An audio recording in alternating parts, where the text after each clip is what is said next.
Hello. I saved my consumables till the end of the game, but stuff still happens. So what's up? We're gonna do things a little differently today. I could not pick which of these stories was the most ridiculous.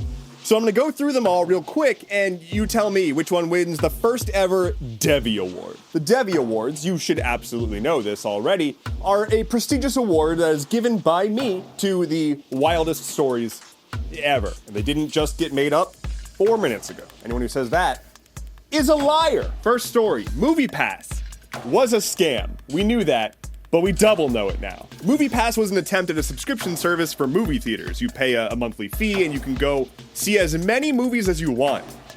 That would scale. It didn't scale, and it failed really badly. But it has since come out that it was also just a straight up investment scam. They lied about their numbers to try to convince people to invest in the company. They were like, look, we just put out this new $9.95 a month subscription and everyone's buying it. We're making lots of money, you should invest. Except that was a lie. That wasn't true. So the SEC sued them and the former CEO was like, yeah, guilty. Story 2, a sheriff murdered a judge. Rural Kentucky Judge Kevin Mullins was shot multiple times in his courthouse by the sheriff. We're not super clear on specifics just yet. This is a tiny town of under 2,000 people. Sheriff Sean M. Steins is currently in custody, being charged with murder 1.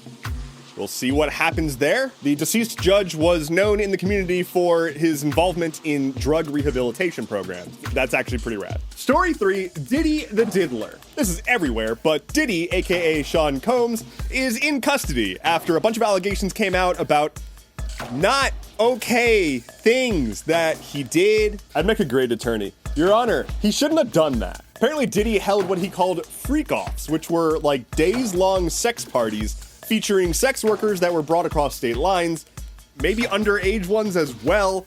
1,000 bottles of baby oil was up in the mix. They found 1,000 bottles of baby oil in his house. That's just too much baby oil. He reportedly secretly recorded this. He drugged people to keep them obedient, and yeah, just rich dude using his resources to fulfill his sexual fantasies for himself and his entourage at the expense of human beings. He is now on suicide watch, which is procedural, but also, Story 4, Lieutenant Governor of North Carolina Mark Robinson has recently been outed for referring to himself as a black Nazi on a porn forum. Around the early 2010s, he was on a forum for a porn site, and he said a lot of really unacceptable shit, like, I'm a black Nazi, and we should bring back slavery. He also admits to peeping at underage girls and talks a lot about his love for transgender pornography, which is only notable because of his very violent stances against trans people. Trump has previously referred to this man as, quote, Martin Luther King on steroids. This man is running for governor and has so far refused to drop out of the race. Story 5, a New York Magazine reporter had a relationship with RFK Jr. after covering him on the campaign trail. She has been put on leave due to questions about her ability to remain objective about the candidate. Reporter Olivia Nuzzi,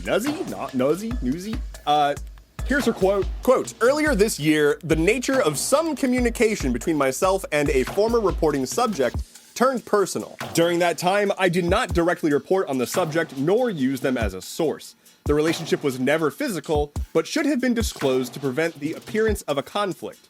I deeply regret not doing so immediately and apologize to those I've disappointed, especially my colleagues at New York. Now, I don't care who does what with who in consenting adult relationships, but she is in another relationship and also is a reporter covering this person who she reportedly had some form of relationship with. I'm also very confused as to what was being said that was so personal but not physical that it resulted in this. And also, does she like dead whale? Story 6, the Teamsters union decided to just not endorse anyone for president. Now, before you're like, good, they need to stay in their lane. They've endorsed a candidate for president every time for like decades now. They have previously endorsed Hillary Clinton, Joe Biden, Barack Obama, John Kerry, and Al Gore. Notice a trend. But on Wednesday, they put out a statement saying, we're just gonna skip this one, we think.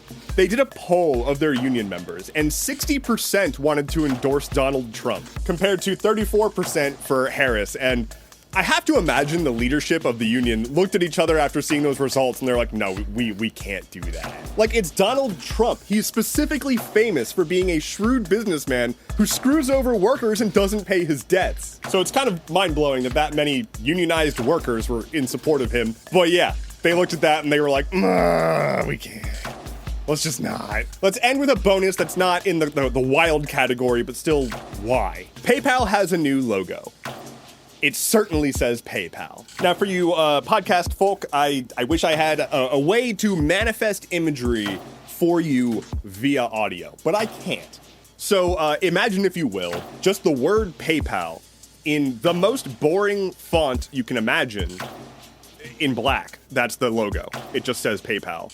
It's just someone just typed PayPal into fucking Microsoft Word, and they were like, this is our logo! That is all I have for you today. Thank you so much for joining me. Head to skh.news for sources and more. My name is Endeavorance. I will see you again soon. Take care, and be well.